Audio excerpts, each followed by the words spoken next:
Hello everyone guys, mutual funds के list में एक नया कैटेगरी है जो एक्चुअली दो कैटेगरीज है जिसको मैं ट्रैक कर रहा हूँ एंड आई थिंक उसमें से अपने को hidden gems, new mutual funds जो लॉन्च होंगे उसमें हिडन जेम्स अपने को मिल सकते हैं। So one is emerging equity index and one is blue chip direct plan growth, यानी कुछ म्यूचुअल फंड्स जो ब्लू चिप के नाम पे चलते हैं और कुछ emerging equity index, emerging stocks जिसमें स्टार्टअप्स हो सकते हैं, जो लिस्टेड स्टार्टअप्स है, अनलिस्टेड है।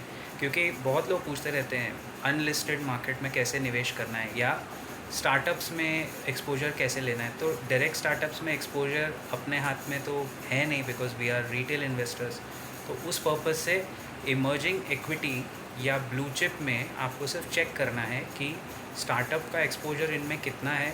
ब्लू चिप्स में ज़्यादा करके large caps, mid cap blue chips भी हो सकते हैं, but you have to check the fund manager, fund का ओवरऑल कॉम्पोजिशन क्या है, कितने स्टॉक्स में उसने एक्सपोजर लिया हुआ है, क्या वो एक स्टॉक में ज़्यादा हैवी है। जैसे फॉर एग्जांपल कुछ फंड्स होते हैं वो एक ही स्टॉक में 20% तक निवेश कर देते हैं। Now that is not exactly the reason of choosing a mutual fund. अगर वही करना होता तो वो तो हम भी कर लेते, बट या आप भी कर लेते।